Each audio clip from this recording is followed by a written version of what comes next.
All right. Welcome everyone to our commission work session. Today is Monday, January 5th.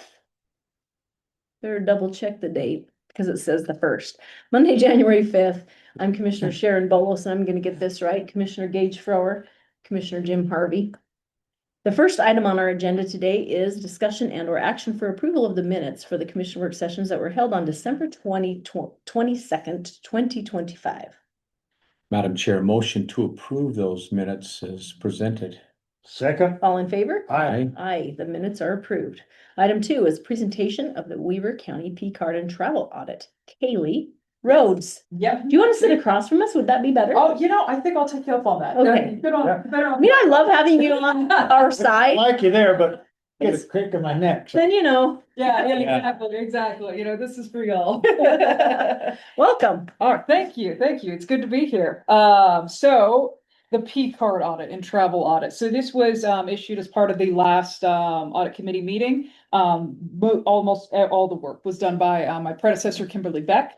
In the interest of full disclosure, and this is included in her report, she was offered the position of the finance director.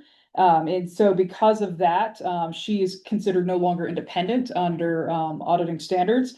However, she went ahead and completed the report because there was discussion within the audit committee and everybody kind of felt like, hey, this is fine, just because, this is, something that needed to be done anyway. And a lot of it was just more or less looking at policies and how they were applying. There were six findings, and a total of 48 recommendations. Was my last count on this. The big things that she kind of uncovered with this is that it does need to be an update of some of the travel and P-card policies, a lot of updates, and then additional training because of those updates.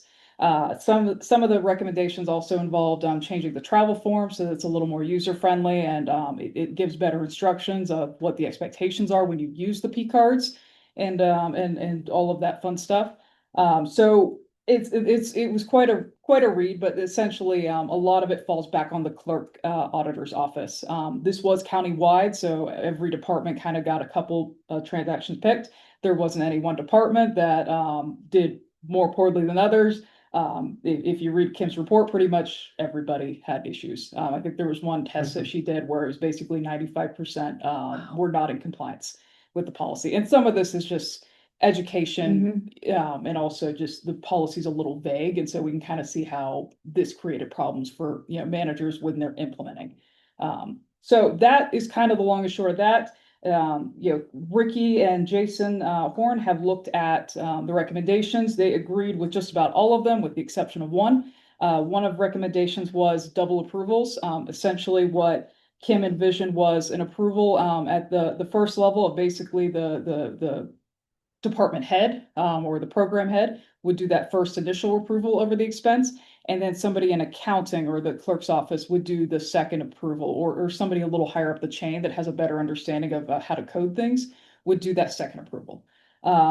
Ricky has kind of pushed back on that, and Jason as well. And they kind of feel like, hey, look, if we draft a better policy and we educate the department heads, we shouldn't need to do that.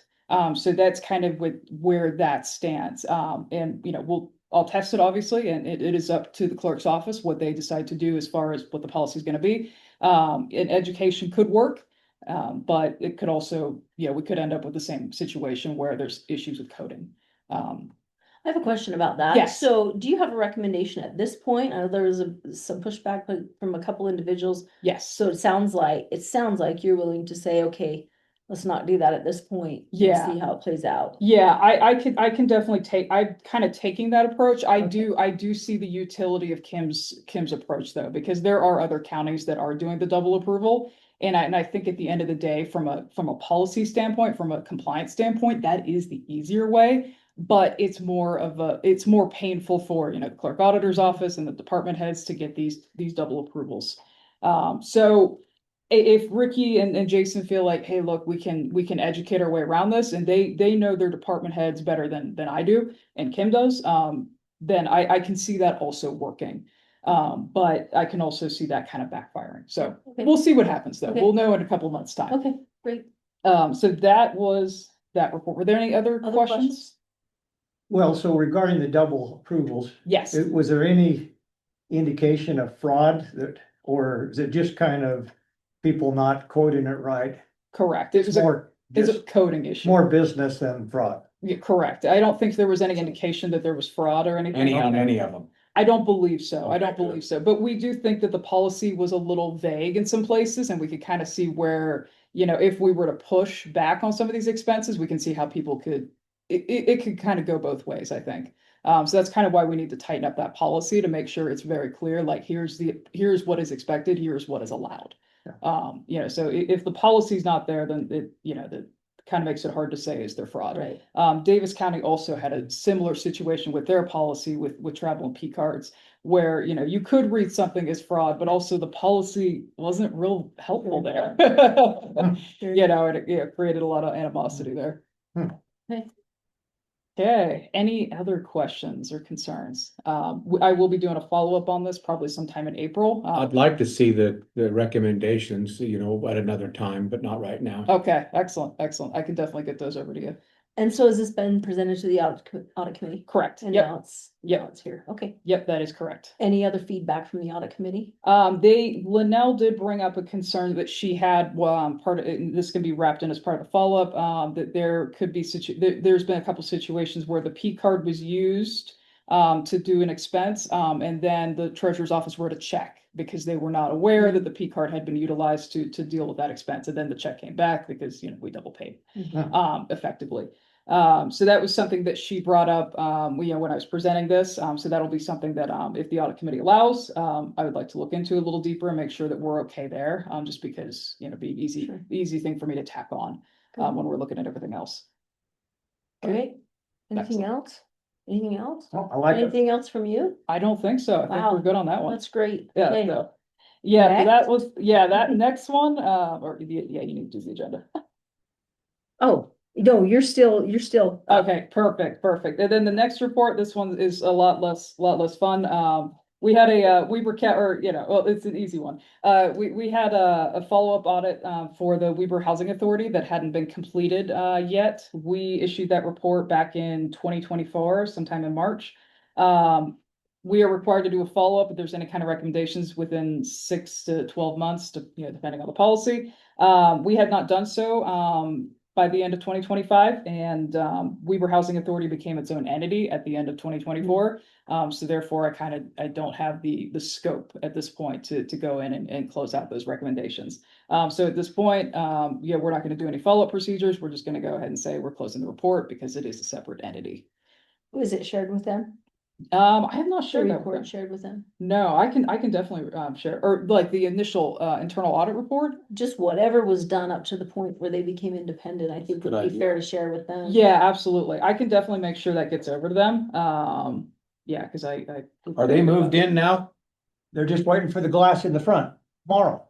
She's actually down there working. Good. And I was gonna say, if you can get that to Andy, there is a board meeting on Wednesday. I think that would be good information to Yeah, have even at if the it board. wasn't completed. Yeah, I mean, whatever. Yeah.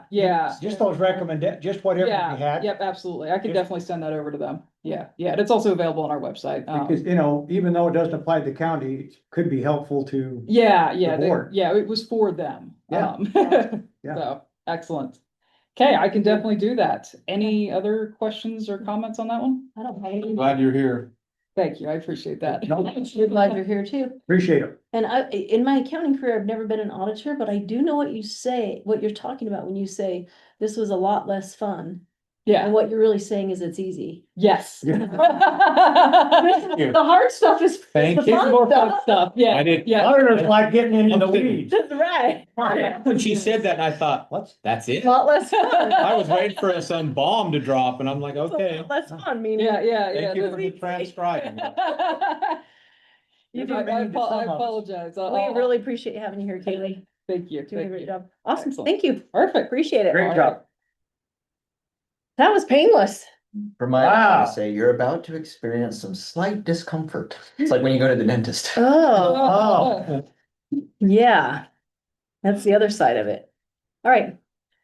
Are you sticking around? I think I'm good. So Okay. I will, excuse me. All right, yeah, You're Perfect. welcome Thank you, to. guys. I mean, you can stick around if you want, but Oh, you know, good. you probably have more, Thank you. you probably have more fun stuff to do. Let's go back, get the fun stuff. Haley, whoever's out there waiting for us, you can send them in. Will do. Thank you. So great, you guys. Oh, boy, she's good. She's good. Very good. Water, anyone? I've got some, thank you. Bobby Boucher? No, All right, you're now so.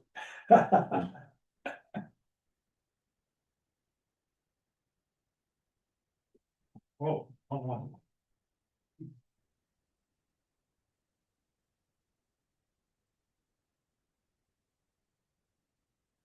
Well. There you go. Well, Like the dog tag. all the Love heavy 'em. hitters here. Looks like you got your dog tags on. I did. I'm not gonna do any push-ups. Gosh. Where are you going, Stephanie? I think, Well, Dr. well, Lancaster well. was online, but he dropped off, so maybe he'll join us again. I sure hope Who's so. that, Daniel? Yeah. Daniel. I think he's got our presentation. Yeah, he did the presentation thing. Come on back. He doesn't come back to meetings. Thank you all for attending. It was- That was really great. That was great. All right, commissioners, we're on agenda item 3, discussion regarding RFSW and reentry appropriations. We have Stephanie Russell, Jim Metallic, and hopefully Dr. Lancaster, Laura Endo, and Chief Lavely as a bonus.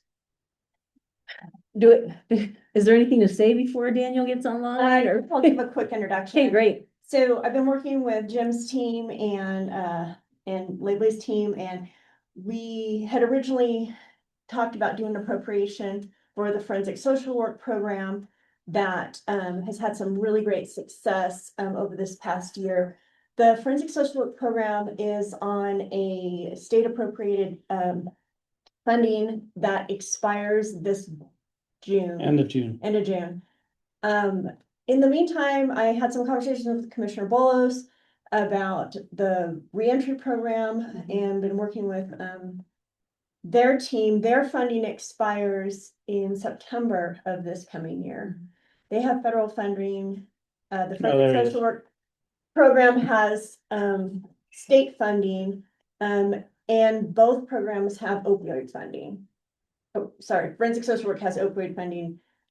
Reentry does do have not. a limited pass-through for But you have MT, a pass-through. that is expiring in June also. So I was looking at doing an appropriation for the reentry program and an appropriation for the forensic social work program.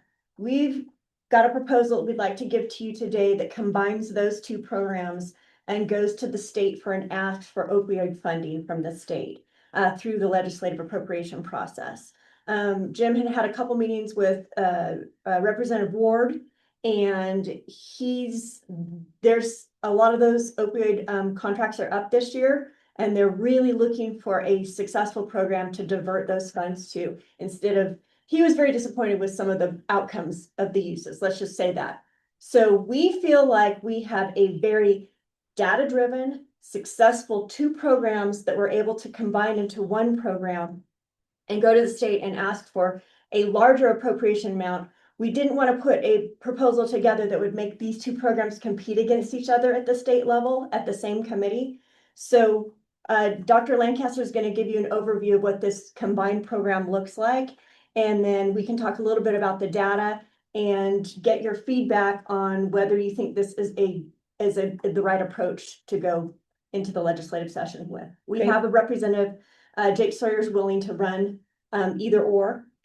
We just need to make a decision on how we're gonna do it. Okay. So Okay. Daniel Field, go ahead and take the reins. We can't hear you, you're You muted. need to unmute, but we do see your screen. Boom. How about now? There we are. Yeah, Is there a way to enlarge the screen? The, Would be better. That would be done on your end. I can enlarge. Does that help? Nope. there we go. Uh, Whoop. I don't think I'm controlling that. Better. Yeah, that's better. There's a lot of text to this. The gist is exactly what was discussed earlier, what Stephanie had highlighted. So Laura's program, Reentry, and my program, Forensic Social Work, started at almost exactly the same time in Weber County, even before we chased legislative money. And Laura and I, being social workers and colleagues, saw very quickly the importance of coordinating to minimize duplication of efforts. And where we're at with this is that I have to highlight that the success of both of our programs is a direct result of each program existing and being able to coordinate with each other. What Reentry has been able to do could not be accomplished without forensic social work and vice versa. I can go into the details of that if you'd like later, but the gist of it is we're approaching the legislature to say we've had 2 successful 2-year pilots, one state funded, one federally funded. We have a trove of data that shows that this has economic, operational cost savings, and recidivism benefits. So working together here, having served nearly 2,000 justice-involved clients throughout operations, these programs created a 45% reduction in 1-year reincarceration rates at Weber County Correctional Facility and over $1 million in operational savings annually. When I have gone to the state legislature with Stephanie to report on the forensic social work pilot, over and over again, we've been able to say that we have essentially either been cost neutral, like we have saved jails, the courts, state systems, local mental health authority like Weber Human Services, more than we have cost, or that maybe a little that we sort of break even. What we need here, and the reason these 2 programs are effective, is because with defense-based forensic social work, as you know, we're able to be a part of the specifically indigent defense, right? So I think 90% of all Weber County District Court cases are appointed a public defender. And we are able to work with that defense attorney, work under privilege to get information about the client and to pinpoint their clinical needs in a way that nobody else can. I was a medical social worker for years. I was in private practice for years. We're always stuck with whatever it is a client is telling us. With the social worker and the public defender working together, we get to confront the client on the realities of what's going on in their life better, and then package what it is that that person needs to be less likely to crime in the future. The problem in Salt Lake County with this model is that they don't have a reentry services team that is as badass as Laura's, right? It's not part of the sheriff's office, and it's a confederation of a few different agencies. With Laura and her team and what she was able to build, we were able to basically make it so that almost nobody would fall through the cracks or through the net. Once we established a plan for specific cases, a clinically driven plan, the reentry team was able to help make sure that that actually followed through, as opposed to midnight releases of somebody with a severe persistent mental illness, right? Beyond that, Laura's team is also able to cast a broader net for some higher functioning clients or some clients with more straightforward pure addiction needs. Whereas working together, reentry and forensic social work, and then looping in, say, Ogden Police Department homeless service advocates, looping in Weber Housing Authority, looping in Department of Workforce Services and Voc Rehab, we're able to take clients who end up being the highest service utilizers. So people who, because they don't know how to solve problems for a variety of reasons, could be low IQ, could be trauma, etc. We get them connected to the resources that reduces how often EMS and police get called out to wherever they're at. We get people housed quicker. I want to specify and highlight that for my program, at least, the funding was to make it a regional approach. We directly connect with defenders, defense attorneys in Davis County and Box Elder County. Morgan County is a given, right? Looping in reentry and forensic social work together creates a much stronger sort of regionalization argument for the legislature, which I and Jim can attest to this, and Stephanie can attest to this, keep repeatedly hearing is key to call down appropriation funding, right? Legislators want to know that we're impacting more counties than just our own. And while Adding forensic social work to this and creating a combined program helps make a stronger regional argument. I will note that the pilot data from both of our programs shows a disproportionately beneficial impact at Weber County, because essentially we have all of the labor overrun, right? For my team, we served 464 clients in the first year, right? Of that 464 clients, about 90 of them were Davis and Box Elder.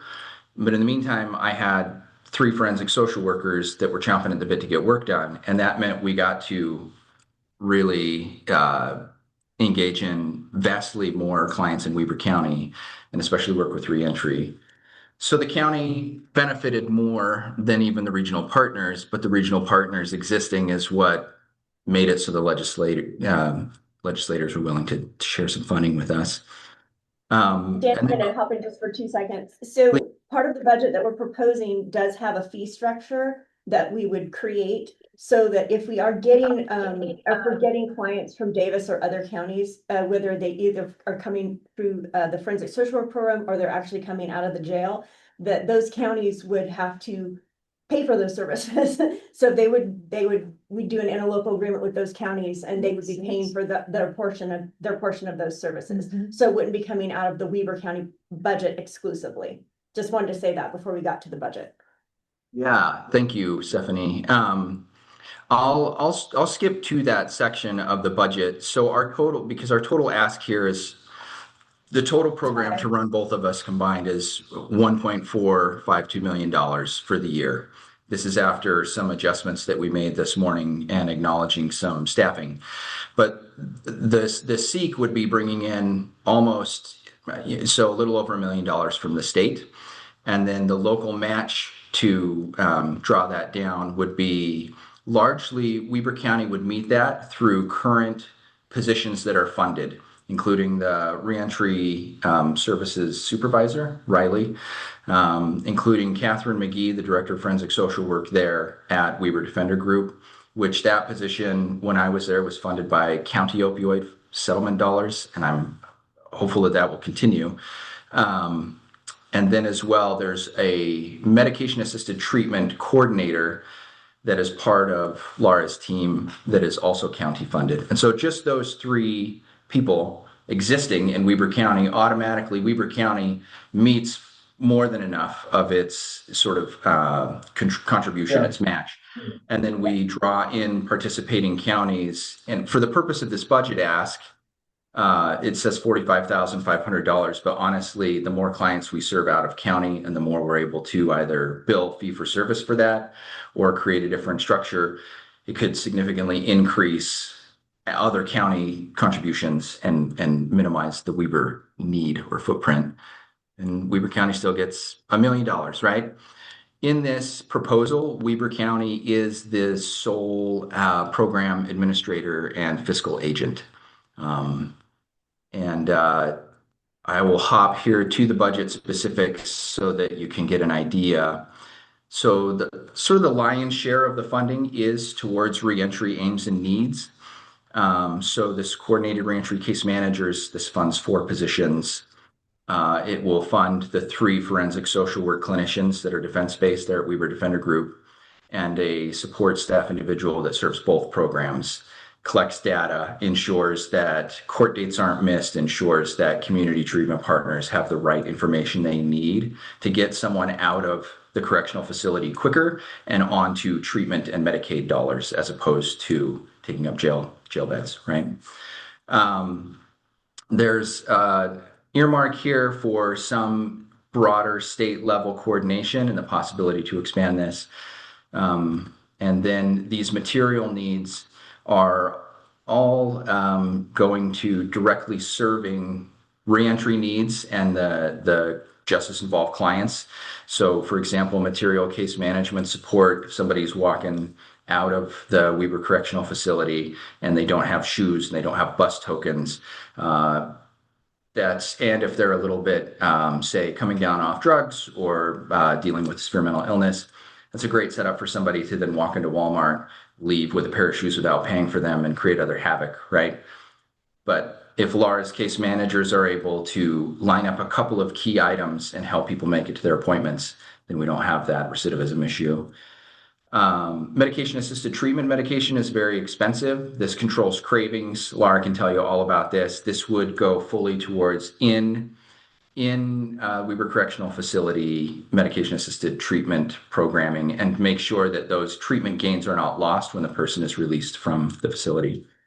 And then, of course, just funds to maintain the professional licensure of the social workers, bachelor's and master's level social workers that are a part of the program, and funding for, laptops and software licenses. We can collect an insane amount of data from combining these programs. There's a bit of a firewall between the two sets of data for ethical reasons as well as legal reasons, right? Laura, Chief Lavely, they have access obviously to full corrections, Spillman options, and have a broader view of clients on that side. However, tracking clients for having mental illness and or treatment needs is an ethical issue for equal protection under the law and a few other things. Defense-based social work can track these individuals without risk of further prosecution and with an increased ability to make sure that they make it to their treatment providers without that ethical issue. We can de-identify the data on both sides, and we can have an incredibly accurate picture of exactly what interventions we deployed for a client, how long they remain out of custody, especially against prior patterns of rearrest. So that 45% reduction in recidivism is Laura's number crunching, and acknowledges that if this group of 550 people who previously were getting rearrested on a regular basis and then had reentry services administered, and then suddenly in a year later, 55% of those individuals had no rearrests when they had a long history of repeated rearrests every few months, right? So we have an immense ability to gather data and to use that to inform other county decisions, other investments in social services, to draw down state dollars and make an argument here about regionalization and serving outlying counties. And I think to honestly enhance public safety through the ongoing partnership that has been existing anyway between Laura's program and the forensic social work program. And this would sort of formalize it, and I think give us a better opportunity to hopefully build on it down the road. That is about everything that I wanted to just say at 1,000,000 miles an hour. I'm sure that Laura and Stephanie both have a lot more to add. I'm not sure what else did I miss, friends. You're good. Let's take a pause. I really want to get the commission's feedback on combining these two programs and the actual feasibility of us taking that to the legislature. I specifically want to hear from Gage on that. Well- Before we talk about combining, can I clarify a couple things? Oh, sure. Okay, Daniel, will you scroll back up to, I think it's the first page. Was? I can look clear. Right here.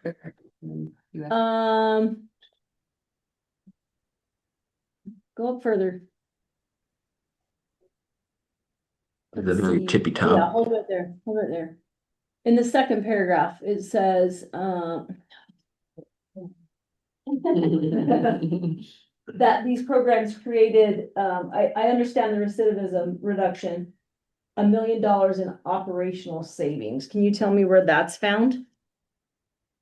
So that is more heavily on the forensic social work side for things that we are able to do to sort of expedite legal case resolution. I'll give you one primo example. So if a defense attorney is having a hard time with a client and wonders, are they competent? Is there a mental illness driving the bus here? Without a forensic social worker in the office, the task is to then file competency, wait for 1 to 2 evaluations from the state to come through. Those each take 30 to 45 days, often longer. During that whole time, proceedings are fully paused. So that is 45 days of guaranteed continued jail taking, right? And then at the end of the day, if the client is found competent by the evaluator, then it's just like, well, I'm glad we could all twiddle our thumbs and spend an extra 3 months of jail time, right? Oh, it's in savings in jail time, basically. Largely jail time as well as court costs, transporting people to and from, as well as some state savings. So there was an individual that one of our public defenders was having a hard time with. Their mom had called from out of state and said, oh, he's got bipolar disorder, he's got reactive attachment, he's got schizoaffective, right? The defense attorney had one of my social workers go see the client, and it was clear that even if any of those diagnoses were present, which they didn't seem to be, they were not driving the bus. That client was wanted here on a basic like Class A misdemeanor. They were wanted in California for connections to a possible child homicide. Because we were able to go in and in the space of a couple of days evaluate the client and consult with the attorney was then able to resolve the case and get the client expedited out to California within like 4 days, as opposed to 2 to 3 months of being on hold and waiting while official evaluations occurred. So that's one sort of key success story about how forensic social workers can strongly impact operational costs. Okay, that's helpful, and I don't want to belabor that because we don't have enough time. We have 15 minutes left and I want to thoroughly vet this, but one other quick thing, this was a small, when you were down in the budget area, this was a small line item. I think it was $20,000, and you mentioned licensing laptop software. I assume we're paying for the licensing already in one program or the other, and the laptops are being paid for in one program or the other, and the software, so it doesn't seem like it's a new cost. I can address some of that, the forensic social workers that are attached to my office. We do have a training and certification licensure budget that covered, I think, Daniel, didn't we cover most of those costs when you were the director? Yeah. Yeah. Okay, and so we do have a budget in there that covers that. Okay. So- Okay, all right, now we can get back to the question, and I don't want to spend too much Yeah, time in we the can, weeds, because we can fine tune yeah. this budget. More than anything, I want to see if this is a Yeah. direction that you'd like for us to go. Okay, so. Since the Commissioner session's Ford, coming up. Yeah, Well, I fully support the ask, but if you want to know the down and dirty, so the revenue, any of these programs come out of revenue sources from the state. I confirmed this morning with both Jerry and with Derek Brown that the revenue numbers are well short of what they expected. They're asking every department, every agency in the state to take a 5% haircut next year. So, you know, it's a legitimate ask. I wouldn't hang your hat on it because there's gonna be very little money. Any extra money will be given to salvage their existing employees first. Yeah. So, I think from my perspective from the county, and I had the discussion with Derek and I'll have discussion with Jerry tomorrow, is I would like to see IDC, the state, play a little bigger role in our public defenders to ease the burden on Weber County taxpayers first. So again, it's me, but I would like, you know, the $2 million or 2.5, whatever we're spending, we need to get more help from the state. So to me, top priority is let's help our public defenders, because that takes the tax burden off of the county taxpayer. Well, if they're asking for a 5% haircut from all agencies, there's gonna be a 5% haircut from IGC as well. Well, absolutely. So- I'm just saying before we get greedy, and it's very easy when you get down there and you've got, 1.5 or whatever it is, and it's very easy to say no. I would rather be very deliberate and decide on what our ask should be. Not that I don't support this, but the reality right now, unless those revenue number change in that first week of the session, which I don't expect them to, I wouldn't expect much out of the state. for this. Yeah, Commissioner Harvey? so I hate to be the, hard Eddie on this, but that's reality. Thank you, Commissioner Eddie.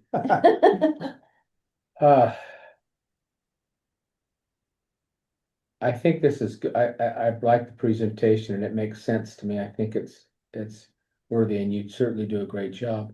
My concerns lie with, I appreciate there are needs in other counties, our neighboring counties, Morgan, Box Elder, and certainly Davis. But we've taken care of the some of their needs with the Lantern House and some of the other things, which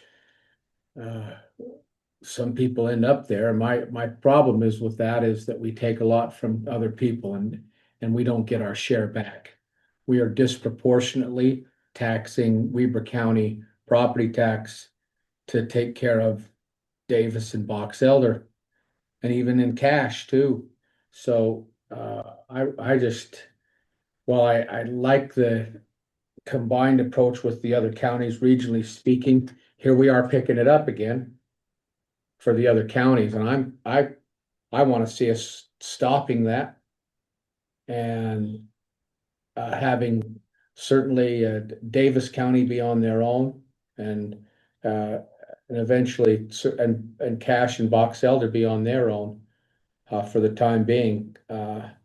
We've done really good as far as taking care of their needs for a lot of years, and I think it's time that we spread that out and keep them back where they came from. I think and put them back that way. So that's, if any of that makes sense. It does. I think you covered that in the budget with the asks from those other counties to. Yeah. Yeah, if Supply they funding wanted, for that. if they wanted to participate, they're gonna have to. enter Right, into- in our which I like, and I think your budget said, talked about opioid money from the state, which I don't know if that's a different pot of money than It what we is. would be asking for from the IDC. for Opioid. IDC. It is, and. And if it is, then I support this. First of all, we told, Chief Lately, when they came in at budget time, we said no to continuing the program that they lost grant funding, Right. because we said we would go to the legislature. The numbers are incredible. 45% is huge. So we know that it works, and we know that Lara's program works. I want to support it, and if we can find a way to do that, and whether it's separating those asks, if it's different pots of money, then I'm fully comfortable asking for this. Well, the only way feasible, it won't come out of a subcommittee because they've all got their budgets cut. It's a big if there's opioid funds that haven't been obligated, and I can find out from Jerry tomorrow but from what I've been told again, is that any, what I'm gonna call excess, which is really not excess, is going to the new homeless shelter and covering that in Salt Lake County, which, we know is coming about. Right? Now, I think if there's excess money in there or available money in opioid, I agree. But that's my opinion, that's the only path forward we have, would be that pot of money. And I think that's what we were after initially, so if Yeah. there's a way to do Yeah, that, no, while we still ask for additional help, with the other, then I would like to pursue both. Two different pots. The one would be general funding for IDC. For IDC. Exactly. And again, we know what we're facing there, which is a 5% reduction. Yeah. The other would be, let's tap opioid funding. That's what I'd like, that's what I'd like to do. If there's any, and I mean, we can always ask. And I know that everything is really pointing toward the new shelter, and we've had that conversation in the local homeless council But on the more than one opioid, occasion. the opioid settlement funds for the individual counties are also still available. I believe Davis County has not allocated any of theirs. And I think they got a larger percentage than we did. Yeah, they should. And they should be participating. Yeah. Agreed. Look at the numbers, and Agreed. Absolutely. especially if And- they have opioid settlement funds that haven't been, Absolutely. absolutely should be coming to the table. So Yeah. when we had talked to Ray Ward, last, that was the question he asked Jim was, you gotta make a decision if you wanna do a general fund ask, or if you wanna do the opioid fund ask, and both have to go through his committee, they're no longer taking just individual state applications.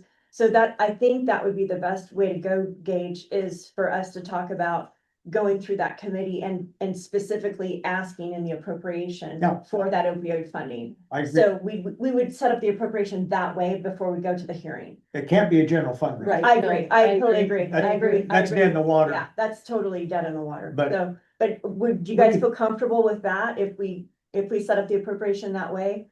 Yeah, I'd like to talk to Representative I Ward was just saying, would first. you talk to, That- I was Talk just to saying, talk to would you him talk to first. Ward? And then I also think that we need to get some kind of conversation, and maybe you've already had this with the other counties. Yeah, absolutely. And maybe not a hard commitment, but they need to be looking at that. Okay. I think for us to be able to come to the table, because if that's what the budget looks like and it has that much contribution from surrounding counties and we don't get that.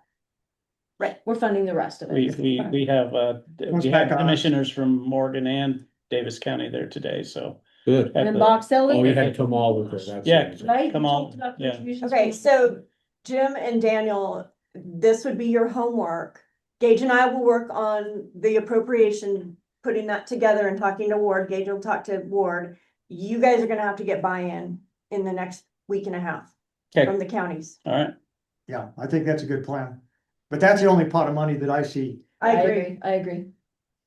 I agree. That's how we saw Okay, it so too. we have Okay. homework. That's awesome. We have And you homework. two are just sitting. I would here say, do we listening- have homework if there's something that I Listening can? to us talk But about I- how great your programs are. I think I want to support them both. Yeah. I really do because Yeah. the outcomes that we see. And they're so interwoven that we Mhm. just, we thought it made sense to combine I agree. the budget. Mhm. Could you guys work with Daniel and trim that budget down? Yeah, of course. Yeah, that's what I was gonna say. That's that's a huge ask. they're gonna look at that, they're Yeah, gonna they go, are. they're gonna go cross-eyed and Well, it's gonna go in the round file. and in trimming it down, I don't think we need to be afraid of maybe looking at a bigger ask from those counties. If the numbers are showing that we are Absolutely. serving those counties the way that you've presented, Daniel. I mean, come on. And Daniel, Come on take the into table. consideration that these guys still have funding till September and you guys have funding until June. And pull that out of this 1 year because this 1 year would start July 1st. So pull that existing funding Okay. out of this budget. Much bigger ask to the other counties, much bigger. Much bigger ask for the other counties, because we're housing it, we're doing all the work. They get a big chunky service fee. Yeah, And, yep, that's good. we have, Scott Park down in Davis County too. So he's familiar with. Gets it? You call Scott Park tomorrow or today and get him to say yes and get him to work his magic. Yes, Okay, That's All right. right. We do still have so Scott you Park. guys haven't said anything. Is there anything you want to add? No, thank you so much. Yeah. This was thank you. for kind of your a, time. this is kind of a, we been- worked on this past I month know. and we. You've we done a like lot it. of work on it, so I Like what appreciate we that. Put together, we just needed your input. Yeah, It's a good ask, but when Let's the trim it. pot's dry, it's a little hard to do. yeah. Yeah, let's trim it up. Laura, anything else? You know me, I always have plenty to say, but I think that it got covered and I want to be respectful of your guys' time. I think the very last thing that I'll just add is that both of our programs, in different ways have looked at some of the higher risk and higher need populations that are really driving a lot of the recidivism components of our system as well, rather than just looking broadly at the overall numbers. So, I It's I just working, appreciate you your just need to get the time. money to Great. make it continue to work. Yeah, great, thank you. Chief? Yeah. Ditto to what everyone else said, thank you for your support. Okay. And as you know, from my budget request, and I understand why is going for this, Mhm. the numbers are amazing, the programs are amazing, the results we're seeing are awesome. We've just gotta find a way Right. to keep this going, so I Yeah. would hate to see us shutter these down Yeah. like we did Rise. Yeah. 4 months ago. I agree. Okay, Like it. all right. I guess we'll all be back in this room here soon. 45 minutes. You'll be back in 45 Yeah. minutes. Okay, thanks you guys. Thank you. Appreciate it. thank you so much.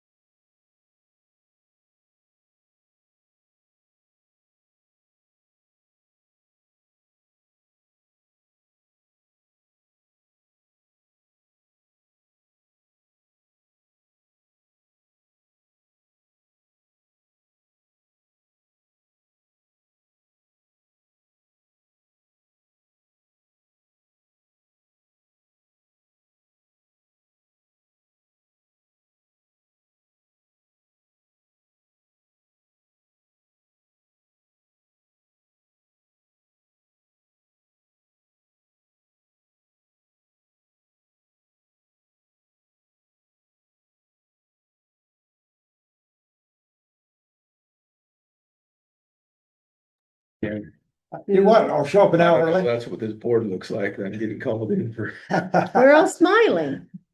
well, lots of people smiled as they've given me discipline. All right, commissioners, next item is discussion regarding CPI increases. No, you're thinking so. Report. I don't see a We have- representative from Republic. We have, no, this is just regarding CPI increase. Well, and this isn't even the CPI. I'll explain this. Bill Ross, Sean Wilson, John Watts. This isn't the CPI? No, the CPI will come in July. Okay. Yeah, Built into the contract, we have an annual 3% CPI, but right. also built into the contract, if certain things happen with the cost of fuel and transportation, then Republic can pass on an additional amount. So So that's fuel's what gone down, so that looks like we're gonna Well, save. they received. So here's what they said. They received a $1.15 increase from MBI. And of that $1.15, they are passing on 58 cents to the county, which is about a 1.6% increase. So starting January 1st, our new rate went from 35.79 to 36.37.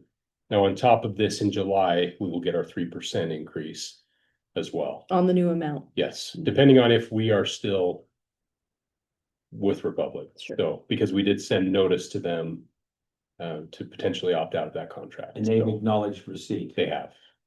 It's all our fault. So we wanted you to be aware that as of January 1st, the rate has increased. We will now be paying them 36.37 to haul and dispose of our waste. And we're committed through July. We are committed Or through, to July. yeah, To to July, July. for July 1st. Yep, contract ends midnight on June 30th. Questions? No, it's kind of heard this. story Transfer before. station's pretty busy on the 4th of July weekend. Yes, it is. So I do have a question though. Please. Have we heard back from Republic on the information I requested? So I had a conversation with Gordon this morning, Bill and I did. Okay, He called us back and we asked him if he had anything to present at WACOG or anything for us to present. And he said, no, it was just a discussion. If the cities come back, then we want to come back to your transfer station, but I don't have a rate for you. I don't have anything because we need to know if the cities are coming back. well, if I might, it's a two-way street. Yes, I mean, we made it pretty clear, I think, at least in the meetings I've been in, I know. that the cities are here. Yep. Republic's here. We need a commitment from both. correct. And it sounds like Republic, Public won't come, will not commit without the cities committing. That's what we were told.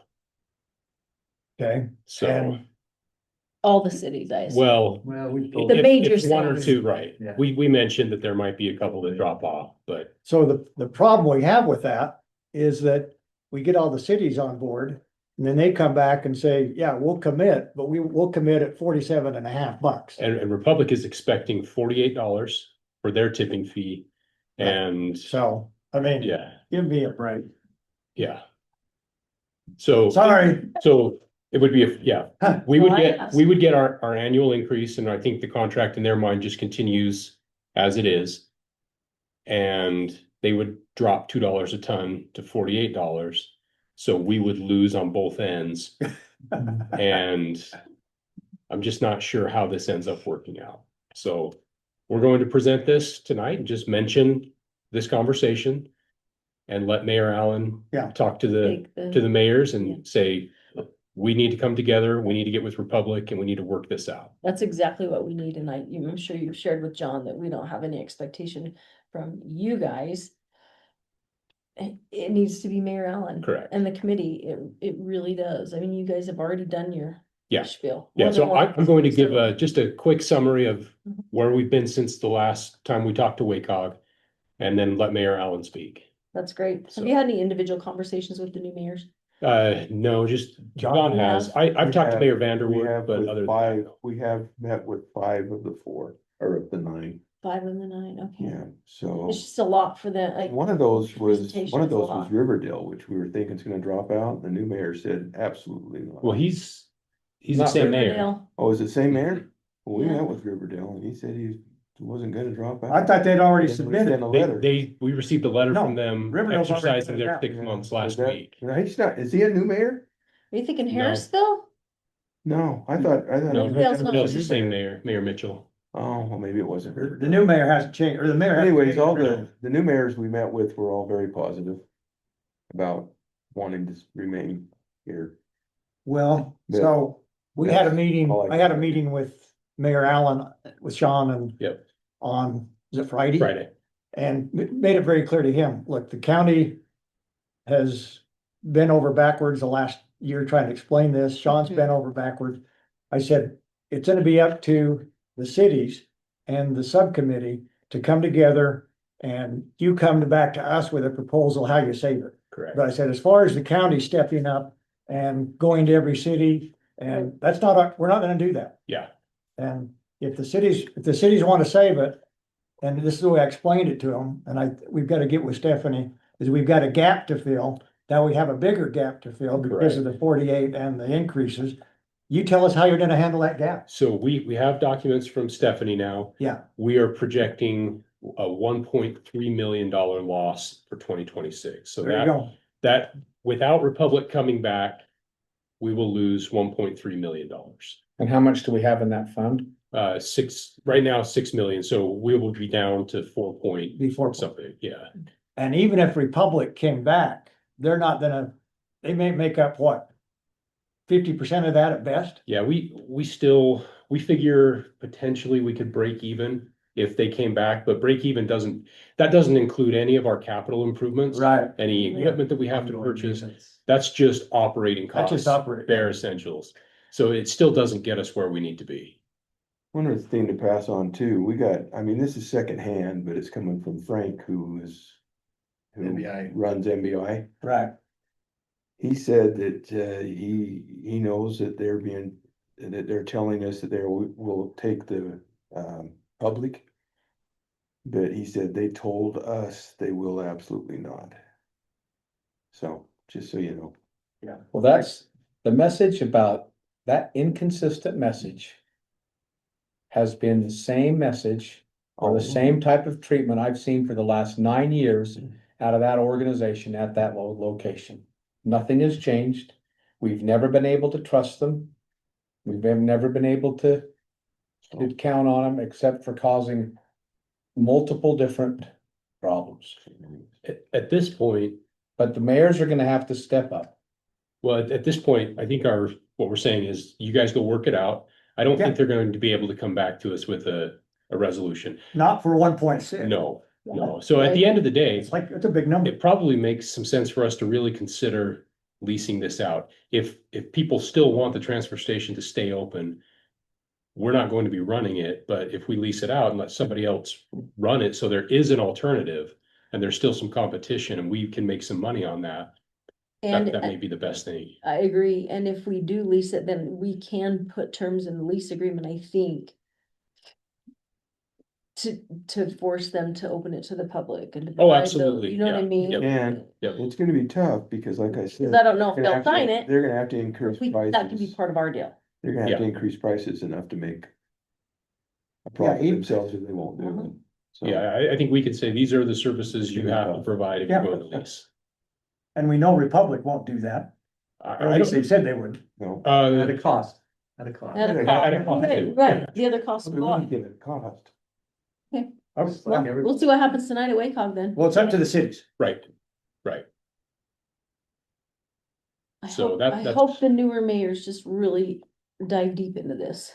Yeah. So it'd be, They're gonna be so, my fear is they're gonna be so overwhelmed with everything else coming Mhm. at them. they are. That this will end up having to become a explosion or a fire in June or July, and it'll be too late. Well, yeah, by the end of June, we're done. No, Mhm. And we've already given the notice. We've given Republic notice. The only way this works is if Republic offers us a contract that we can accept and we're not going to lose money. And that requires the cities to be on board. I think we give a deadline, and maybe it's not today that we give the deadline, but we have to know by May 1st or something. I would go just a little sooner than that, because that will give we don't wanna push it out too far. But we want them to understand the urgency, which again, is the reason why we brought it up in October and November. Yeah. It's because we knew we'd be dealing with mayors who did not have the background. Correct. And yet here we are. So I hope Mary Ellen's successful and, we'll see what happens. Yeah, I think you gotta do, you can't go till June. I think you've gotta do maybe even March or. March. April. I think March is, Okay. We gotta have at least a couple months to figure what we're gonna do with Yeah. employees, cause if we don't end up with a hauler, we have to close the doors. It's not like we can exhaust any of this. So the sooner the better for you guys. Absolutely. We'd like to know. But we right don't, now. but we also want everybody to abandon ship thinking it's closing tomorrow if there is a chance, so. Sure. Well, March is right there in the middle April. of now in June. It is. Let's say April, So, April. It'll be tough. Beginning You of might have to April. give some kind of incentive to keep some of the, I mean, you've got the operators who are trained to operate. And it's a whole lot different than just pushing gravel alongside the road. mhm, And they're gonna be the first ones gone. yeah. mhm. Cause there's a need. And so if you lose all your operators, I mean, roads can come in and help. Yeah. But Well, I hope the city. Well, during the summer, it's not gonna be. in the summer, it'll be a nightmare. Yeah, Yeah. you gotta. We've done what we, I mean, we've really done more than we needed to do on this. Well, they're gonna come back tonight and say, you know, this is all you just gave us. You just told us in December and that we just. And that's not the case. We've let you know in writing, we've let you know at these meetings, we've let you know. This is just a continuation. We're letting you know, it's coming. Unless you band together and do this, it's coming. Correct. This is why we asked you to sign the new agreement, Mhm. which that's fine that you didn't like it, but Republic's only coming back if you are united. So you better figure it out. Okay, well, thank you. See what happens. Always a pleasure, gentlemen. Always a pleasure. All right. We do not, I'll take a motion to saunter, commissioners. I don't think So we have moved. anything else till 4:30. All in favor? Aye. Aye. We will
Whistling.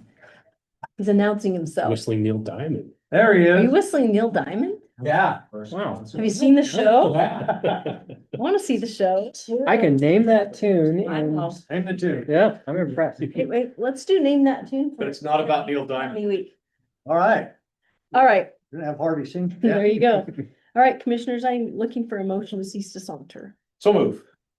Second. All in favor? Aye. Aye. We are back in our meeting. For item 5, discussion regarding medical and mental health building. Sean Wilkinson, Scott Mendoza, Bill Ross, Sheriff Arvon, Chief Lately, and who am I missing? Kevin Miller Yes, from GSBF. that's correct. I'm assuming. Welcome. I wanted to touch base with all the parties in the room. I'd had a conversation with Scott initially about how we're moving forward on this. Then we talked briefly, I think you and I, Chief, and you were probably part of that, about quasi going back to what the bond was trying to accomplish, which is move your offices, use the already hard facility to create the medical and mental health wing, knowing that we would have to expand that. It was a brief conversation. You had a conversation with GSBS and about some issues they're having in Utah County. I came back to the other commissioners and said, we have too much invested in this to take another turn, so let's move forward. And in their wisdom, both of them said, wait a minute, we want to be part of this conversation. So that's why we're here today to talk about, and I'll let you take the lead on it, Commissioner Harvey, since you were the first one to bring it up, but just talk about whether or not we want to take a pause and sort of write off the money we've spent in the design and take a different direction, so. It's very simple and it's uneducated. It's just a thought. But the original idea before it went on the ballot, I think we might have had a conversation about this already. Sheriff, but the original idea when it went on the ballot was that there would be an administration building built and that there would be other floors that could do social services on one floor and then an empty floor and then the administration on another floor. But the key point to me, which was triggered from all that discussion, was they were going to turn the existing administration, the area where administration was, into a mental and medical wing. And I thought, as we've been going down this other road about building a pod, because for me, and I'm gonna tangent for a second, my thought's not just about the mental and medical health wing. I also want to be thinking about down the road about another pod, about growth. And so I thought, wow, if that, when it was on the ballot, was a good idea then, why isn't it a good idea today? And then some other things happened and we were just planning, and again, it's stuff that I don't know, but I've been out and put feet on the ground, so to speak, and I thought, why not put instead of a building out on the road, out on 12th Street proper, why not put an administration building immediately north of the Sallyport, where the U-shaped road goes through, and then just dump that road something out by the parking lot or something else and put a building there that wouldn't interrupt the flow of the sewer, but you could put something. Thank you for creating. It was a Neil Diamond. I think it was creating a moment of music, but Give a little background. but creating some kind of a administration building there, but also services, some social services on a floor. And at the time this all came about, we talked about Code Blue and some other things all at the same time. And I got on the maps and started drawing lines and how much this footprint would need and what's the existing footprint of the offices. And by doing that, we would give the administration even more room on a floor. We'd have a lot of room, a square footage on another floor. But I'm thinking, gosh, why couldn't we build a building like that for $20 million? And couldn't we do a redesign of the existing administration building for $6 million? And if we've already spent $1 million or $2 million, that still saves us $2 million that we could put towards something else. Now, I've not really talked with you, Chief, about this, but I have had shared a couple of comments with you or the conversation similar to that. And that's all. That's basically it. I don't know. I don't have any costs that go with that. I don't know what a remodel would cost. I have heard about the Utah counties and the fiasco of the Utah County. And I did talk with, maybe I did have a conversation with you. Because you talked about sight lines and I thought, well, that could be it. That kind of certainly paused me from where I was on that. And so that's all. That's basically it. It's trying to save the county $2 million or take that $2 million and put that as seed money towards a new pod for growth. That's it. So that's kind of where I started from. $20 million seems like a lot of money to build a building. An administration building. And so, but I don't know if it's enough. We have the property right there. It would be contiguous with the jail or where it is right now. You could just kind of go through the Sally Port. The Sally Port wouldn't move. In my mind, but maybe I just thought, man, maybe it's worth considering. Kind of ties the whole complex back in. Those were my thoughts. Thank you. So just to clarify, the conversation that I had with the commissioners, chief, sheriff, is because I came to them and said, look, we've committed to this. You guys are ready to move forward on design. I was trying to connect you guys with your department and the project management. And I see Chad in the corner too, to connect everything. Let's move forward. We've committed the money in our budget. Let's get going, right? And that's when they said, well, we want to better understand why we can't do this cheaper by utilizing the hard facility. It's really what it's about, using the hard facility. The existing hard facility that is now occupied by offices. That has been vetted before it went on the ballot a couple of years ago. I think one of the misnomers there is it's not a hard facility. And that's one of the things talking with Kevin about is that remodeling that area wouldn't be the same concept as remodeling my kitchen. Essentially, we would have to tear out a lot of the pad, the ceiling, and most of the walls and replace everything. We'd almost be raising and starting from new because it's not a hardened structure up to correctional standards to house medical, mental health, where we'd have to level 1 homicide suspects would be housed in the same area. So we're gonna have to meet that maximum standard for that maximum level of security. So it's not to call it a hard facility and just remodeling that area, I think is a bit of a misnomer on that.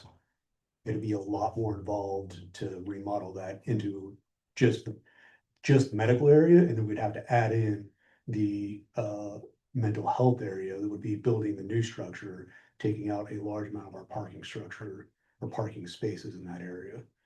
So I misunderstood that then, because when this was on the ballot, I thought that it was already considered a hard facility. I know that it was going to expand, but. That's what we were told. So with all due respect, that's going on before it went on the ballot. That's what we were told. At least that's what I remember. That's what I interpreted the communication to be, was that it was a hard facility. We wouldn't need to build the new structure out on the 12th Street to the same standards that the existing facility was, because it was a hard facility. So the information that I had, or that I remembered being given, was that, hey, the way that it was built by Big D, when it was a design build project, is that could be part of the growth. So if I'm in error on that or I misunderstood, I'll take responsibility for that. But that's the way I understood it from before. So my point was, I felt like it was a good idea for the past. Why couldn't it be a good idea for now? So let me ask you a question, Sheriff, this is probably for you because it involved Chief before. In the drawings that you shared with the public, it showed that as being used for cell space, your current administrative offices, is that right? Yeah, no, I mean, that was the med cell. Infirmary, med cells. But not the mental health. The mental health cells are new out construction. and beyond it. And I knew But that there was something inside, beyond. those will Okay. be constructed individually Right. inside, yeah, but not. So it would be considered adequate for medical, but not for mental health. So I guess the question is then, and so now you probably know more to how to answer this, Kevin. could we use that initial footprint and plan to expand the current facility, adding on the mental health cells, using the current administrative offices as medical cells, and then build really a smaller version of what we were looking at on 12th Street? So it's a really complicated question, and I apologize. We've been through this for 5 years, and we've looked at a number of different options. If we actually went back to the original idea, it was to preserve the expansion to the south and go to the west to create a new medical wing where, in effect, the sheriff's warehouse got built. That was it was there then. We were going to try to use the space between the warehouse and the existing jail to create new mental health space out there where it felt where it functioned more appropriately. The notion of using the existing admin space was the second bite at the cherry, and that was when we were considering the full program that was developed in the original feasibility study. So as it stands today, we are talking about creating a medical infirmary, a medical clinic, and mental health housing. That is the limit of the intervention that we are proposing to undertake. But the feasibility study also recommends addressing a need for a separate transportation facility, housing capabilities for all of the community release functions that currently, or were currently, I'm not sure what the status of the Kiesel facility is, but that Kiesel was being used for the community release piece of it. There were some other community function pieces. The sheriff had a vision for a warming center, for a crisis housing kind of a thing. All of those things were in the program as well. And the notion of the 12th Street facility came about because there seemed to be an appetite to really deal with all of those pieces of the problem at the same time. And so in considering that, we said, well, 12th Street makes a ton of sense out on the main road for a sheriff's office. Let's start with that. How could we repurpose the sheriff's existing admin space for something else? And as it happens, the medical functions, infirmary and clinic, and the transportation function fit okay in there. It's all right. It has its challenges. We cannot deal with the mental health housing. We'll have to build that new. And so in our mind, we said, well, okay, we're gonna build this new building out on 12th Street, get the sheriff out of there, then we'll come back. We will basically, the wall that is the security line between the jail and the admin, which is the real security barrier, we're gonna board that up. We'll take it down to structure, basically, from there out, and remodel that whole area to provide the new.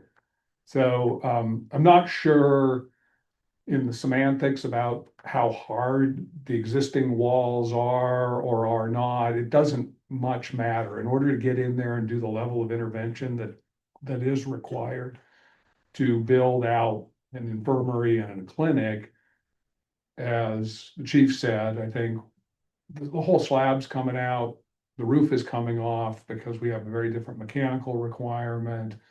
We're going to try to maintain the standing and spanning structure in the roof deck. And hold on. Sorry, you just hit one there. Why do we have a different mechanical requirement? Why would people who are incarcerated need to be treated at a different level than our people who are our first responders now? Well, we have a variety of things. One, in the infirmary and clinic, we have a greater requirement for air changes to deal with the infection control. Sure, Eric, but that's out through air exchangers or rooftop units. Right, and that's what we're But talking that, about. but that.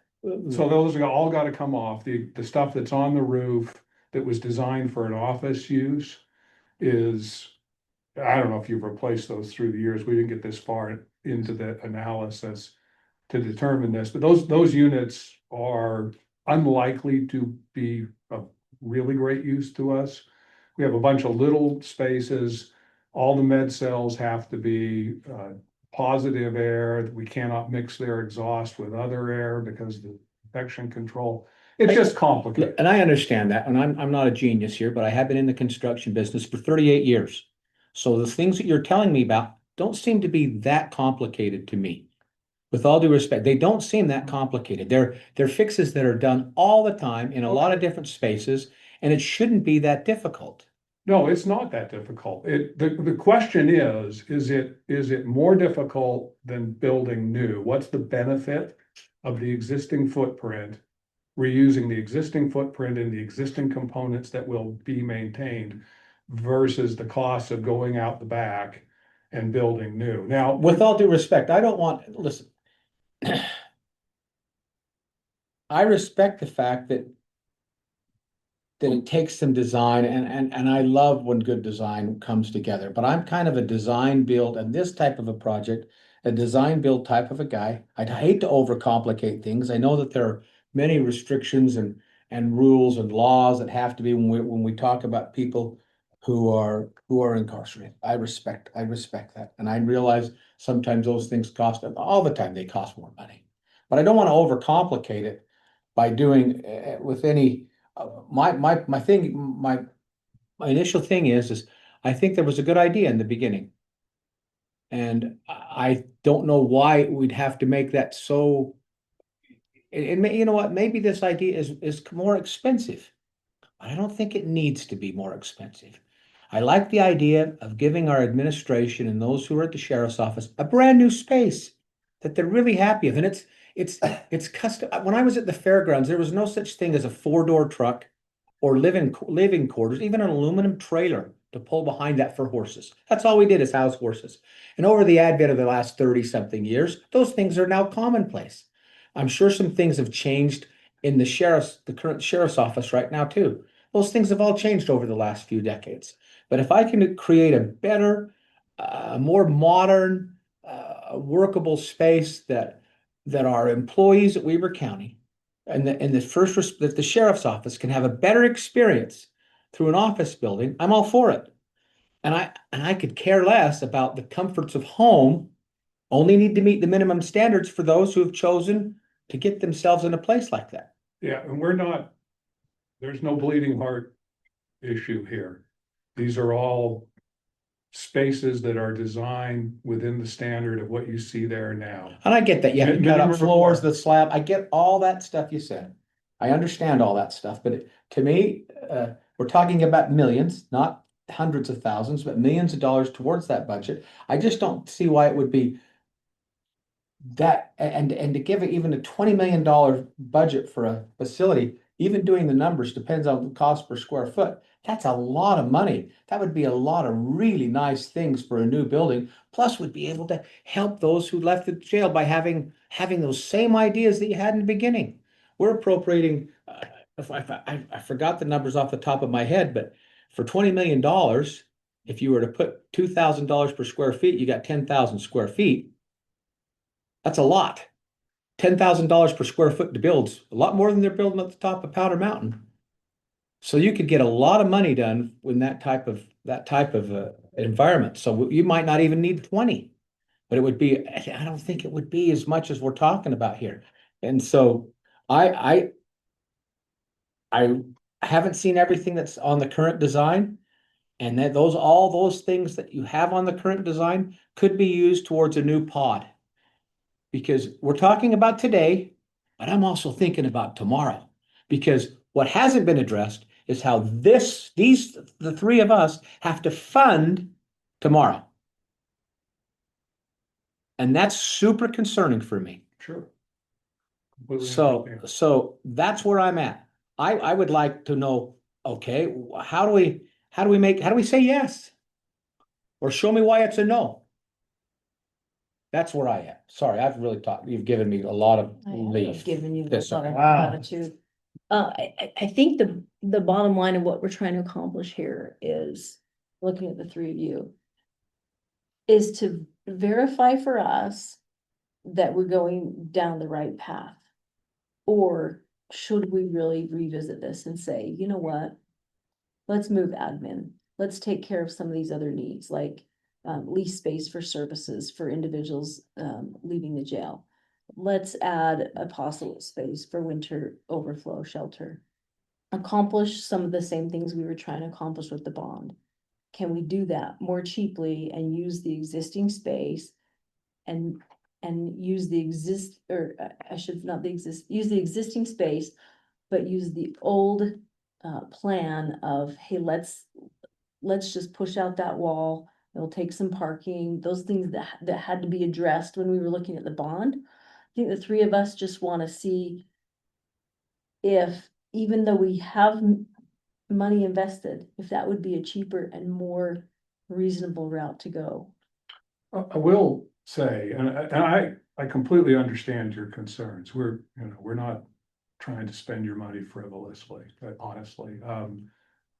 The thing that made that idea palatable, the remodel of the existing admin space, really was getting the administrative functions of the sheriff's office offsite, because it displaces something like half the parking to build out the mental health housing piece of it. So I'm not convinced. We looked at the piece of ground that you're talking about earlier on in this process. It's been The one that's by the Sally Port? The one where the lift station is, that we have Well, the lift station's a lot of feet to the north. You can easily put a footprint in there. Anyway, but go ahead. And there's the sewer lines are running through there for the entire jail to the lift station. Understand? And it did not, the Sally Port, the codes have changed. We would not want to attach the two buildings together. That Right. would Didn't say cause that. us heartache. Yeah, we don't want to do that. The share, I'm not gonna go into the nuance of that. We did look at that. It did not seem like it made a ton of sense to do that. And I'd have to resurrect that stuff. I mean, it's probably been 4 years since we looked at it. Without finding a new parking lot for the staff, I don't know what we do on that existing site if we repurpose the current admin area but we are going to keep it on site. I don't know where it goes, to be honest. The parking. Yeah. The current plan, which I don't know that you have seen,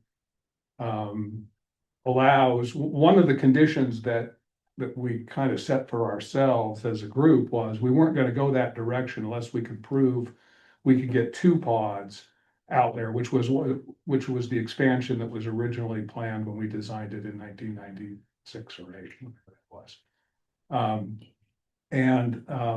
The current plan moves medical and mental health to the far end of the facility, to the southern end of the facility. But it also allows us and has the space to relocate the existing booking Sally Port to that end of the facility, which functionally is desirable to have medical and booking together. That is from an operational perspective, that's a pretty important imperative. And then we can use the new pods for, at least in today's thinking, reception and orientation and transitional mental health housing, neither of which the jail currently has. I mean, that's one of the challenges that we face. And I was saying this sitting on the couch out there. One of the benefits is over 5 years, we've been able to think about a lot of different options on this site. And I think we've gotten closer to the mark every time we've thought about it. The solution that we are proposing I think provides the longest term flexibility for the use of the facility. The most benefit. At some point in the future, do you move the sheriff out of there? Probably. But the higher and better use, I think, of that space, rather than trying to force medical clinic and infirmary into it, which is kind of what it's gonna be.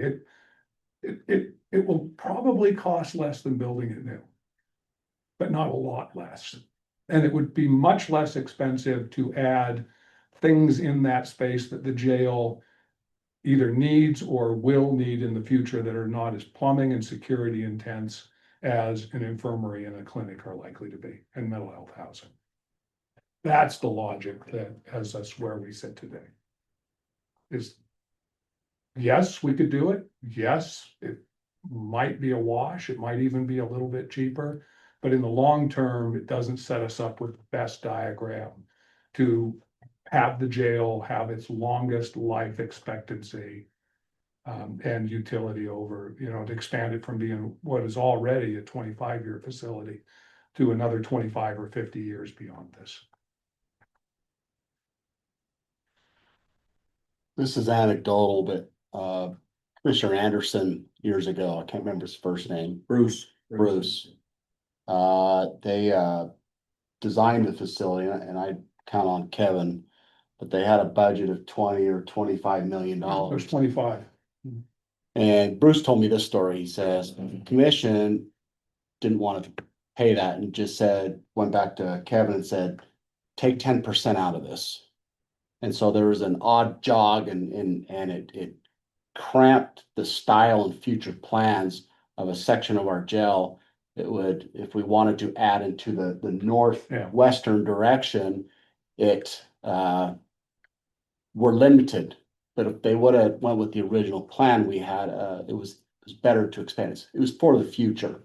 And it's not a criticism of spending the money, but by designing it that way and then changing it, it hampered us to expand and grow.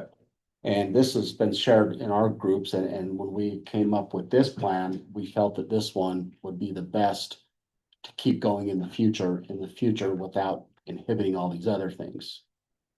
And so there was some reason for this plan and discussion that we've been having about the current location that we've presented.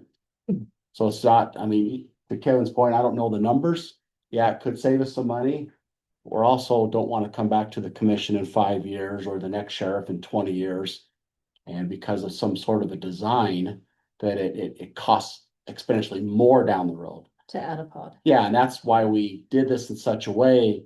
And then also what I think is valuable to cover is by moving the mental health, the infirmary clinic to that end, there's also future build out that we take the booking and move it to there also. Yeah. Because that's where the key, where you need it is you need that medical attention when they come in.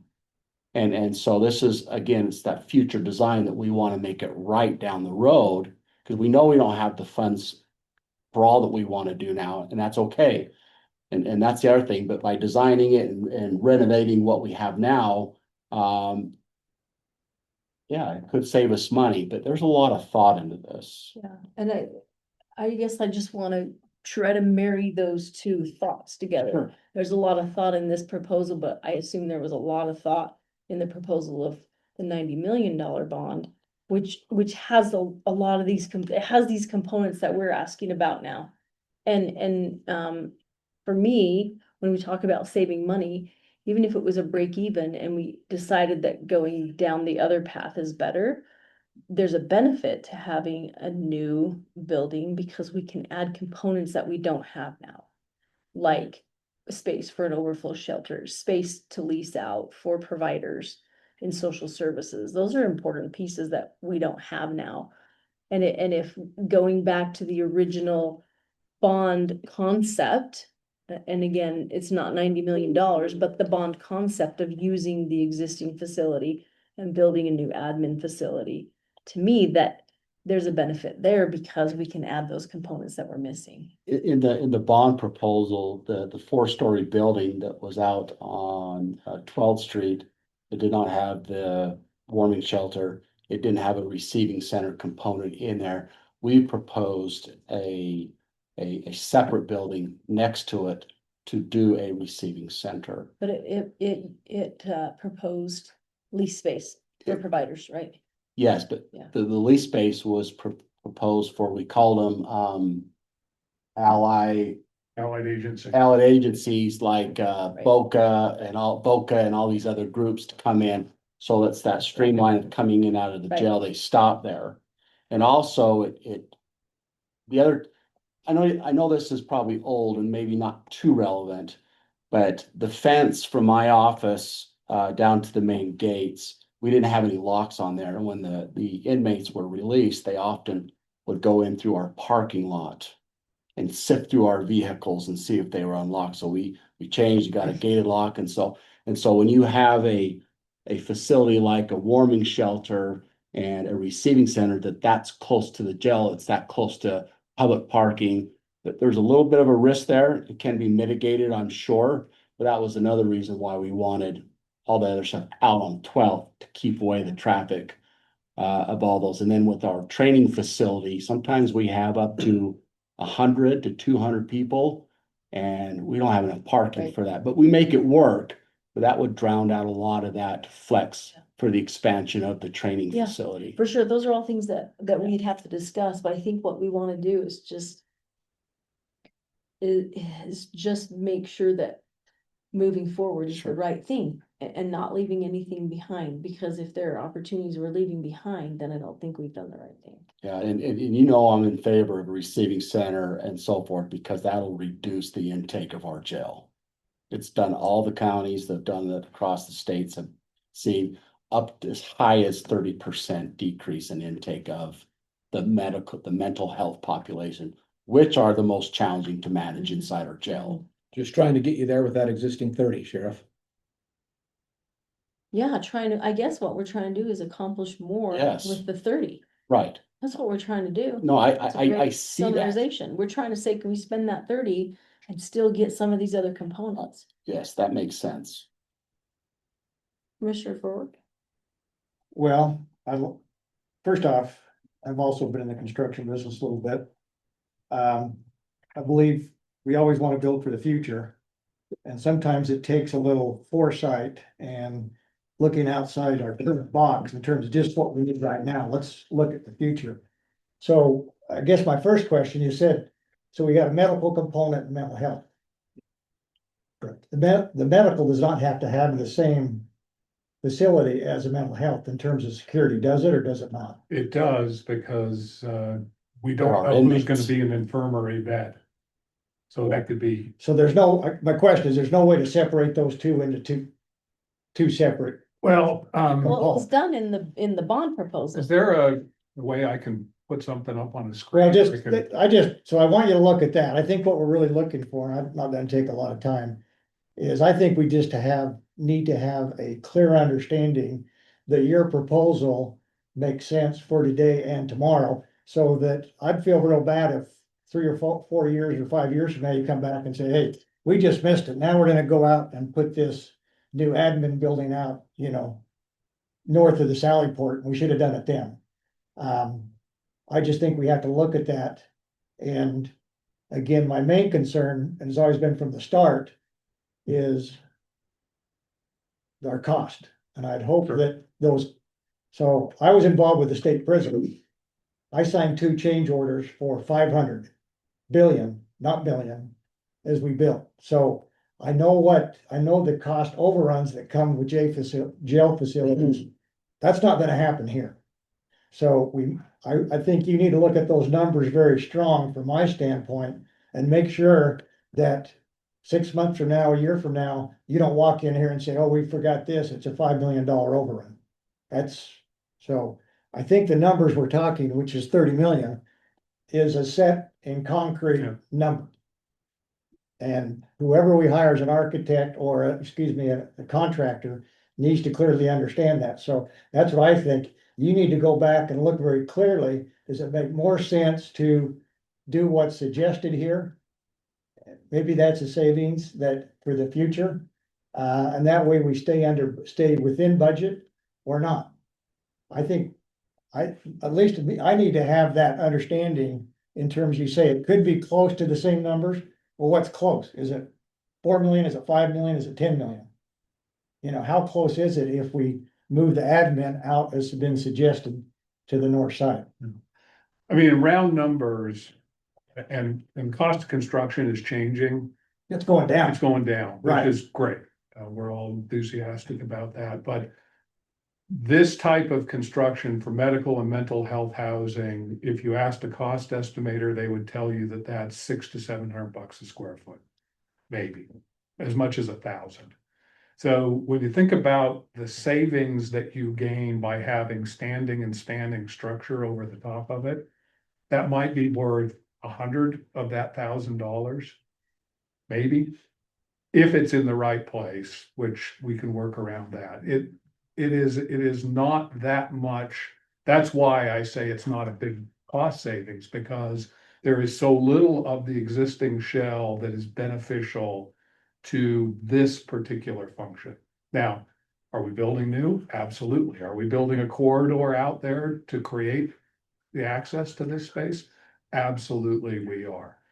But we are getting it in a configuration and in a location that allows us to do it the right way, not to fit it into something. And we are getting it in a way that in the future, we have the greatest amount of flexibility on that site to continue to use that facility for a longer period of time. Okay, I mean, I get that, and I'm gonna take you that you've looked at those numbers, you looked at that. We're happy to get a better cost estimate on a remodel. We did a schematic design of that idea.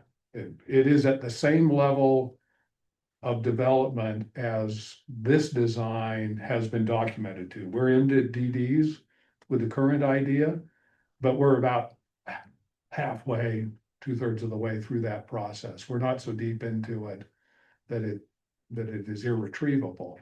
But we can get reliable cost estimates for both ideas. Yeah. From someone, whether we get a CM on board and ask them to provide that number, or we go to cost estimators to get that done. Either one. I would really like to see that done just for what I said before, and that is, can we within this $30 million budget, add components that we weren't planning on adding? If we could do that, I'm all about that. Cause we don't know when we'll be able to look at funding for that in the future. Could be next year, it could be 8 years, you know, but those are components that were part of the original bond. They're important to you, they're important to the commissioners. If we can get that in as part of the 30 million by using a remodel, then. The one thing that hasn't been talked about with that notion is this, that in order to do that, in order to get to the medical and mental health facility, we have to build the sheriff's admin building first and completely vacate the space. So the time to the thing that these guys need the most is delayed a year and a half. At least. I mean, they've got to design this admin building, figure out what goes in it. Because it's not just a replication of the existing sheriff's office. Again, as a part of this process, we did some programming for the sheriff, predicted what their future growth needs might be, allocate space for that, figure all that out, figure out what else you want to put into the building that we can afford, get that figured out, design it, and then get it built. And then we're probably, as I said, we're probably bare minimum 18 months before we can turn a shovel in the existing building. Scott, I'm gonna put you on the spot here. How many months was it start to finish on the CJC building? Was it a year? It seemed like it was really cool. Just over a year. Over because we. And in my mind, it's a similar building, right? It's administrative. The Yeah, like, building that we propose, I think it was 24,000 square feet sheriff's office. Just for the enforcement and all those Right. entities that are administration, command staff. It's 24,000 square feet. I don't know how how big big's the CJC? CJC. Yeah, I've forgotten. Not that big. No. That's It was two of the five. 14. But it's- 14,016. Yeah, so- We'd be looking at more like a two-story building instead of three and. Or was it four? Yeah, so smaller scale, I'm trying to accomplish within a budget what we were trying to accomplish with $90 million. Well, yeah, getting it to 90 was way above what the estimates came in at. You guys remember that, right? Well, you two Yeah. do. It came in initially at 76 million, and then it was sent back to Kevin to add, to make sure trees, bushes, curb gutters, all that was added in. And then the final number came up to $82 million with plenty of contingencies. And then it was decided to move it up to 98 million because of the fear of what happened with Westfield High School. So there was about a $16 million increase above, very conservative estimates. Yeah, it was way above. Right. And so, and also, if you guys recall, when we did the bond, we took all the drawings to, this is where I need help on terms, 30% to make sure we get an accurate estimated cost on the construction. On the schematic design. Schematic design, Yeah. and we've already done that here. So whatever estimate comes in on this should be fairly accurate if we haven't done that already. Yeah, we've been, that's where we've been treading water Okay, because yeah. the original plan was to hire a CM and giving them the schematic design as their first duty is to Make sure tell those us, costs. are we on budget? Is this good to go? Is a perfect interface to begin that process. Commissioner Harvey? No, I got no more. I'm done. Well, I think we would like to see a more accurate comparison between moving forward with the design that's in progress and looking at a remodel. Okay. I don't want to hold this up either. I mean, we just approved it in our budget and I hate to hold it up, but I don't want to just move forward if there's an opportunity to add more that we hadn't planned on. Can I ask a really quick question? Yeah. You had mentioned you did a programming study. When was that done? Oh, I can't, in the last, we've been working on this for basically 5 years, continuously. I was just curious if it had done in the last year. The sheriff's office was programmed, in the spring before the bond election. Okay, yeah, because we've been working on looking at some other pro forma aspects of it, like the warming center and some other things. So I just don't know if that had been taken into consideration with this proposed design for the admin space. We programmed a number of functions. Is that available? Can we take a look? Oh, at yeah, that? absolutely. But Did I what, send that to you? Yeah, I think in the brain dump I did for you, I can get it. Yeah, that'd be great. Yeah. Because we, as I said, we looked at all of the community release functions, the things that they are doing and the things that they would like to do. It was a complete evaluation of all of the alternatives and needs of the office so that we could cherry pick what made the most sense, given the budget availability. And then somewhere along the way, somebody said, let's do it all. Yeah, I just personally like to see that. Would you all entertain the idea of maybe building this multi-story facility across to the east from the detention facility? The juvenile detention, instead of All on co- 22 acres? It's all cost. Okay, The issue that we ran into there was Ogden City potentially wanting to put. Yeah. I don't think you do that with Ogden City's plan. Ogden City's realigning that road. Yeah. Which was a big deal. We don't own that dirt right now. Right. Claude Malin owns all that. Right. Okay. How much of this budget we gonna eat up in trying to figure this out? That's a question. I know, that's the question that I had when I had my first conversation with Scott, is how far are we down the road and how much would it cost to turn the corner and go a different direction? It's also something to consider. I get that. You'd need Kevin to illustrate both options and then costs of both options.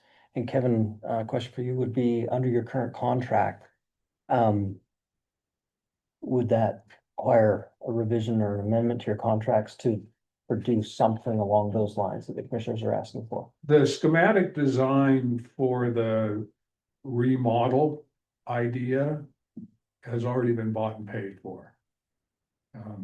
We have that document, you know, I didn't go into the detail.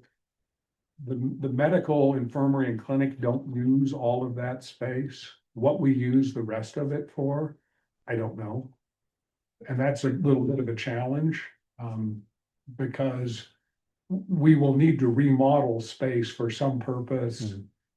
Cause we're there and it's in our way and we have to do something with it. I'm just not sure what it's gonna be. I thought that was video court. No? The court and transportation. It was going to be primarily transportation. Video court is in the medical now, or medical Oh, current. okay. That 2 million, I remember in those days, was needed to renovate that. The existing The transport. existing transportation and medical, because there's such a demand for video court. We need more space for that. That was part of that renovation. We still need that. That would be part. So. So Scott, we'd have to conceive of some kind of an idea of what we're gonna do with that remaining space. As I've said, I think that there are a lot of things that it would function very well for, that we aren't thinking about, because what we're trying to answer as economically as possible is how do we deal with the medical and mental health challenges that jail has. Other than that, it's drawn and could be estimated pretty easily. What is not in our agreement is an estimation. So that could be as easy as, well, one option, like you said, bringing on a construction manager, or we could get with like a construction control. Yep, we could hire a professional cost estimator, or if we, you know, I think in today's world, the challenge with professional cost estimators is that they rely on lagging data. And the lagging data is all escalated, right? It's all from the last 5 years when we've all been shaking our heads about what it costs to build stuff. The current construction community has a better finger on the pulse of what future costs are going to be. So I would be more inclined to hire a Hogan who is working with us on Utah County, or a Cirque who is working with us on Lincoln County and Wyoming, to do an estimate and pay their estimators to come up with the answer. As long as we could assure either of those individuals that they could pursue the project down the road. Sure. Do you think that they would need to be paid, or would they appreciate the opportunity to participate in this process? Well, I think they would absolutely give it for free, but I think that you might not want that appearance from the outside, right? I mean, you want good competition when it comes time to hire your CM. You want people feeling like the playing field is fair. There are a limited number of choices here that are likely to be successful in the execution of this project. I named 2 of them. There's maybe one more after that, as a contractor who has the chops to do this kind of work. And so I think we would be better served. I think that they're not going to overcharge you to do the estimate. I think you'd be better served to pay them, say, we expect it to be of a professional quality. We want you to go out to the marketplace. We want you to do the work, not mail it in because you're hoping to get the job down the road. Do you think that's under $10,000? Probably, yeah. Yeah, at this level of detail, yeah, without question. Cause I think if we hired CCC, it'd be $5,000 or something, $7,000. Yeah, and Scott, I'm not in favor of doing this with the promise that they get the CM position, let's pay them. And make it very clear. And when they're doing that, I'd also like them to look at the existing schematic to give, as long as they're doing the estimate, let's have them look at that. We'll have them do both Yeah. side by side. 'Cause, yeah, We I'd like will numbers get on apples both. to apples. Yeah, Including, now what we don't have, we have a 4-story building that was a real hybrid animal. A very, very unique building type, in that you had the essential occupancy of a sheriff's office with a residential occupancy of semi-secure housing. It wasn't really secure. That that's a unique mix of uses within a building, but, I think we ought to have them take a wag at some idea about what that thing would cost as well, so we have the entirety of the picture. But I think it's critical that they look at our existing schematic, so we know now versus after we bring on a CM, that now we find out we've got a $10 million deficit that we've got to make up. So I'd like to have that now versus It's later. not bad, it's a great And- thought. So, Or yeah, wouldn't you have to design the new structure, 2 stories I think we into could, the existing? we could ballpark that. I mean, it's a 2-story building. It is likely to be a steel frame because of the, essential facility obligations of the code. Everybody knows what those things cost. They build them a lot. I don't think that's it. I mean, I think we could get into the ballpark with that. I think that the real proof of the pudding will be in the other piece of it anyhow. The remodel. You know, if the remodel costs millions less, terrific. Let's go down that road. I gotta think about some aspects of the future expandability of that and the diagram of how the jail will ultimately function. One of the, and I know this is deep in the weeds for you all, but where the sheriff mentioned what I have always referred to as the squashed frog plan.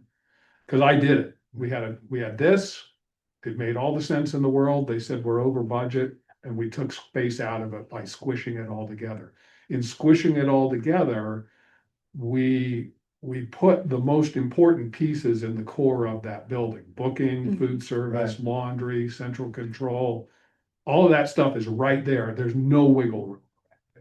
And those are the spaces that, as this facility goes from an 800-bed facility to a roughly 2,000-bed facility, those are the spaces that need to grow. Yeah.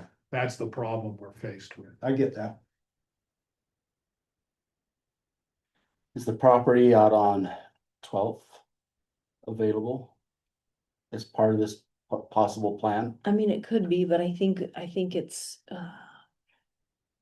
not the best use of that space. And that's, seriously, that's what I'm From an asking. economic standpoint, honestly. Okay. That's a pretty high profile piece. No, I get it. If we could And- work with Malin. And the location of having individuals Yeah. leave the jail and walk right into those services.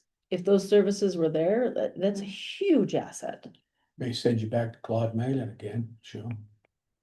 Your old man. The new Golden West Credit Union building, the end of Washington, that is almost the exact size of the building that we Really? proposed on 12th. Just to give you a scale view, because when they had their open house there, I went there and I saw their plans and the dimensions were almost identical. And they're 4 stories as well, and it was just interesting to see how big that building is. So, Okay, Anyway, well, if we can work on, Yeah. if we can work on that, if we can work on let's look at it. looking at it, I think we'd, and maybe after all this, and after spending $5,000 or $10,000, maybe we'll say, you know what, let's continue down this road. And if that's the way we go, so be it, but All right. I just think we want to feel comfortable that we're moving down the right road and not leaving something behind. So, Anything to add? no, yes, to be clear on the direction that we're going, we're gonna look at our administration as the medical and mental health, the infirmary, the clinic, correct? Mhm. And then when you say a separate building for admin, that includes what's in that area now being relocated plus, or just that? Plus, I'd just call it flex space. It can be leased to partners, it can be used Is this for, the it could be used for. warming center. center and what was the reentry, or not reentry? could be part of the Receiving Receiving center, Yeah. warming center. everything. I would just call it flex space. It's probably not gonna have to be as nice as the administrative offices. It's gonna be. Well, when we did the 4-story building, that was one of the key things. The 3rd floor was vacant, but almost, but Kevin says, what are you gonna put in there? Because even though you do a shell, you still have to do some things on the front end. Yeah. But if we're looking at flex space at whatever it could be, you still have to put some stuff sure, in there yeah, initially, for sure. construction wise, okay? I wanna be clear about something, so that we don't get misaligned again. It's not a one-for-one replacement of the sheriff's admin, it's a 1 for 1X. There is, if we're gonna replace the sheriff's office, we need to plan for the growth. Okay. Yeah, makes sense. You know, we did a programming exercise, Yeah. it projected what you needed space-wise.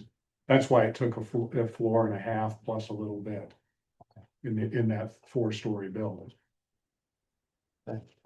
Bill, did that answer your question? That gets, that is, how much it costs, Yeah. to figure out how much Right, it will cost to right. do the design of it. Exactly. Big point. Anything That's from you, one Scott? question. Kevin, do you mind, based on the sheriff's question, commissioners, with an understanding what direction we're going, do you mind sending me an email or, and I'll distribute that, but what we're doing moving forward? Because I'm not familiar enough with the components within your office to know, but for me to get a really good understanding of, well, we have the project that's being designed now, we'll get cost estimations for that. But then this new idea, or one older idea, or this other idea. The revived idea. The revived idea, and just everything that you would be studying and getting us cost information on that. Sure. And then that would, and then I'll distribute that to the commissioners, Sean and Bill, and we can just make sure one more time, that was a good question. That we are doing exactly what we need to do. The next time that we come here and present some information, then we'll be right on track. Perfect, thank you. Okay, thanks, everyone. I appreciate it. Yeah. Thank you. You three had 5 minutes on a bill that's getting ready to come through. Probably, but we should adjourn this meeting. Yes.